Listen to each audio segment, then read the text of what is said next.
Another beautiful day here at Ace Rabbit Farm. As you can see Clement feeding the animals, it is really an opportunity to bring you updates, especially now that we are deep into the raining season here in Ghana. Guys, we can show you some progress on some of the grasses that we have planted, how we are drying them, and how we are feeding them to the animals. But the important topic for today is how we care for our does. Guys, this is a very, very important agenda on the farm, and mostly it is ignored.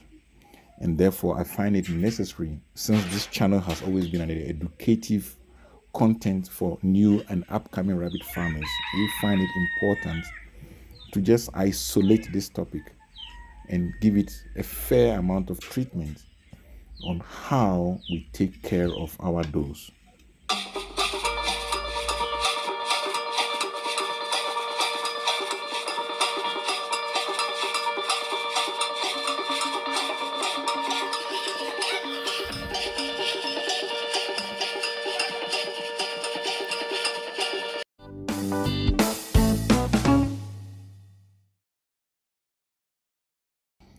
Hello, everyone.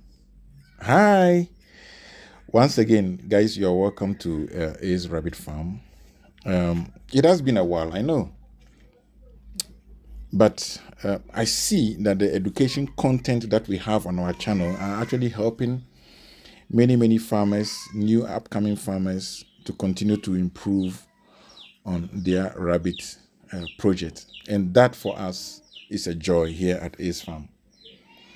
So come along as we follow Clem, who is busy feeding the animals. You see him managing the alfalfa fields, processing the alfalfa, and obviously using that to feed our animal. So guys, if you are new to Ace Rabbit Farm, this is really my opportunity to invite you to subscribe, share this content with your farming communities, and let us expand the rabbit farming knowledge and grow together. Guys, remember that our contents are as current as we are experiencing them on the farm. We always recommend that you take the information that we give you here, you add your own research to it, you test it out, and find a sweet spot, what works for your farm, okay? And that becomes your trading secret.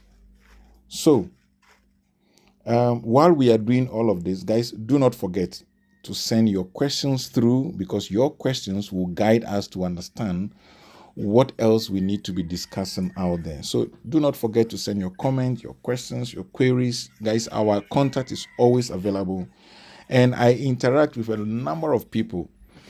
I'm sorry if I have not replied to some of your messages. It's a busy time of the year, and we are busy with so many other things, but we will do well to answer your comments, to answer your questions on WhatsApp, on YouTube, and so on.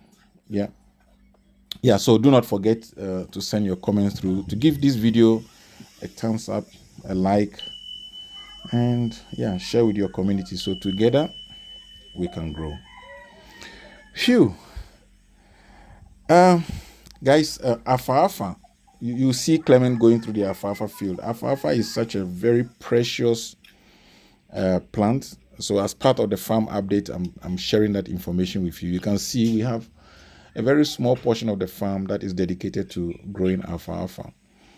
Alfalfa is so precious. It's a demanding plant. It demands a lot of water, it demands a lot of sunshine, and it performs very, very well, okay? As you can see, it is central to our feeding plan, and the rabbits love it. And so we continue doing more and more of that. So just looking at this field, guys, we recommend that you harvest your alfalfa just as they are about to start flowering.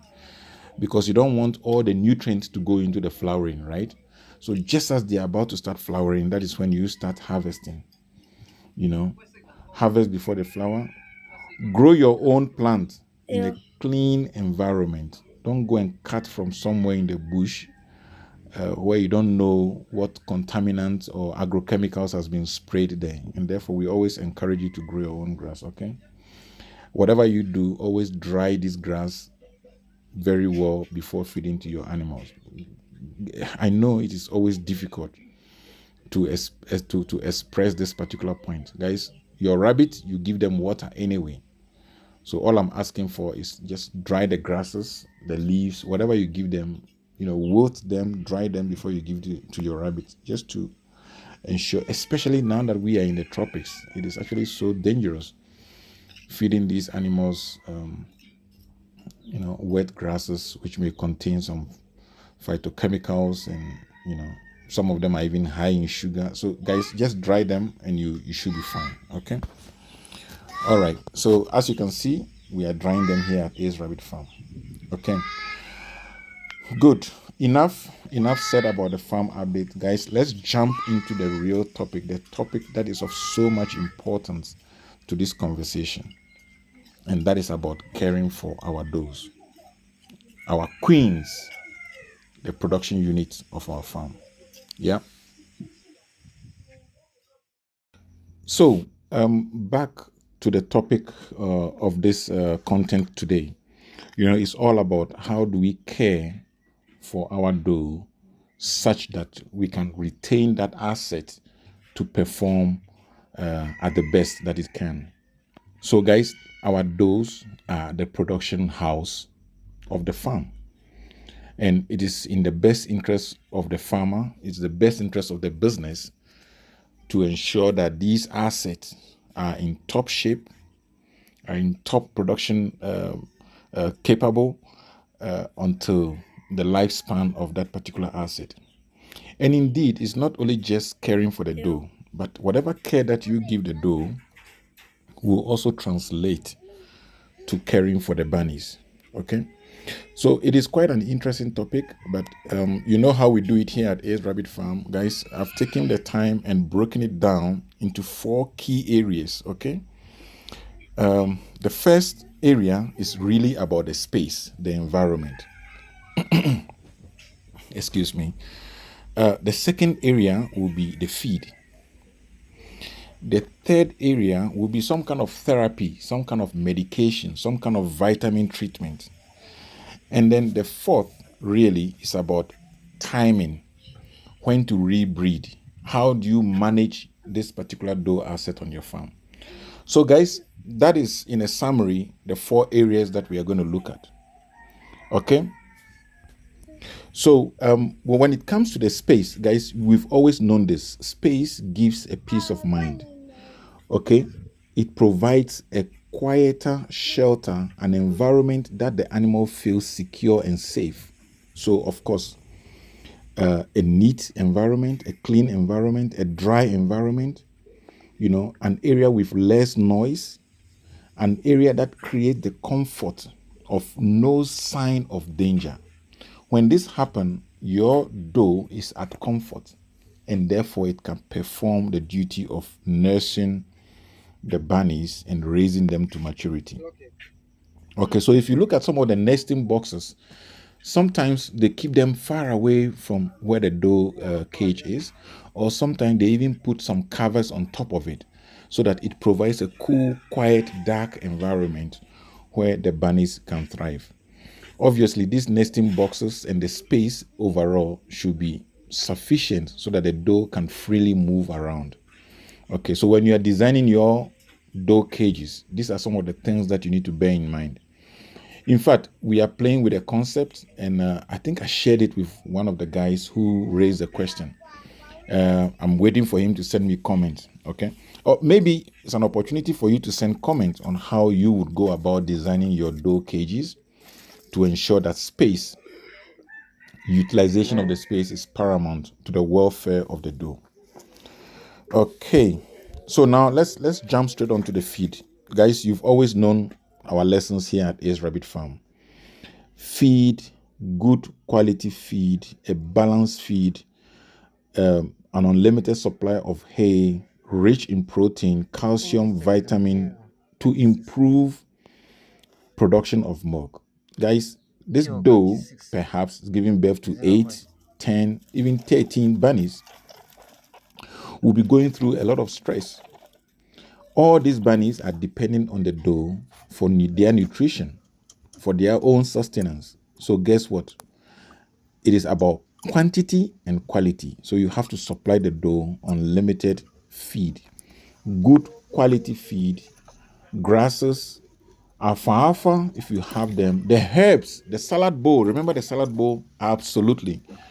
3-4 times in a week is all necessary. So guys, go back to the salad bowl and do that. The herbs, the spices, the various things that goes into making such a beautiful salad bowl for your rabbit. Continue doing that, okay? And your rabbit will continue to produce good milk that is going to improve the health of the bunnies. I will continue feeding this rabbit exactly doubling the quantity of feed, making the quality of feed all the way until the bunnies are weaned. Okay, whatever you do, do not forget good clean water. In that water, I will start adding things like apple cider vinegar. Apple cider vinegar is there to help with the digestive system for sure, and also to help provide what we call the good gut bacteria. Those good gut bacteria will obviously help your animal in the large colon where they do what we call the nice feces or the secotroph, and it's part of their digestive processes. So for sure, you start having good quality secotrophs, which is already rich in protein, which is going to give more healthy digestive processes to your animal. Okay. Not only that, now your bunnies that are growing, they are now around 5 weeks, 6 weeks, 7 to 8 weeks. They are getting prepared to be weaned. Guess what? The apple cider vinegar again helps to improve their own intestinal gut development. Because you must remember, guys, I've done a video on enteritis, the number one killer of our bunnies. Go back to that video, watch it, take your notes, and start introducing apple cider vinegar as quick as possible. When you are using the apple cider vinegar, always use the one with the mother, the one that has got some dirt, okay, on the bottom. Always use that one. I'll see if I can put a picture here. Okay, so now we've done with that one. Let's move down to the medication. I think that is all the medication we normally offer here at Ace Rabbit Farm. Apple cider vinegar is sufficient. But in a case where you have contamination in your feed or the environment is not good, guys, it is also the right time to start treating them for intestinal coccidiosis. Okay, you treat that as some kind of precaution. You treat that, and treat for all, both mother and bunnies, because the mother would be the potential person transferring this coccidiosis to the bunnies. So you give all of them coccidiosis treatment. Okay. Then the last part really, which is the time. This is more about management of the doe asset. So the question is, how often do you breed your doe in a year?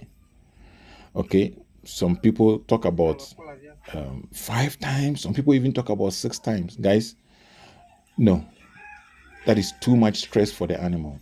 What we have come to realize here at Ace Rabbit Farm is that 4 times in a year is very good way of managing your asset. And even that, it is a very stressful, because that means you're giving the animal a period of 3 months to go through a cycle. So because 3 times 4 gives you 12 months, which is 1 year. So what does that mean? That means 1 month of pregnancy, 8 weeks to wean the bunnies. So the mother doesn't really have any more days to rest. So can you see? So when that happens, you put in enough stress on the animal. And that also means a lot of vitamins that is going to help the animal to recover very quickly. Okay, so 4 is a very good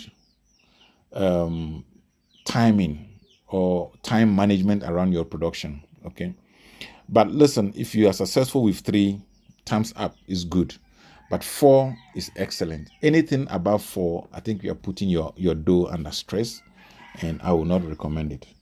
Okay, now back to the space or the environment. It is best to create hiding places for the dough, and indeed for the bunnies as well. Okay, and this will then allow the dough to rest, especially as the bunnies will want to breastfeed every single time that they see the mother running around.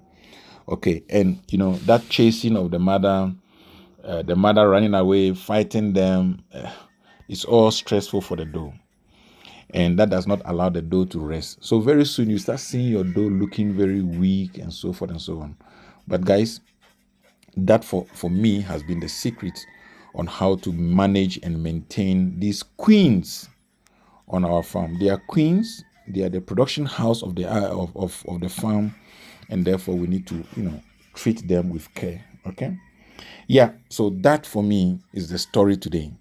How do we protect our production dough so that they can continue delivering value for the farm for the longest period of time?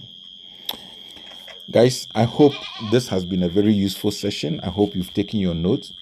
And as always, you know how we do it here at Ace Rabbit Farm. Guys, keep farming. Keep farming. Bye.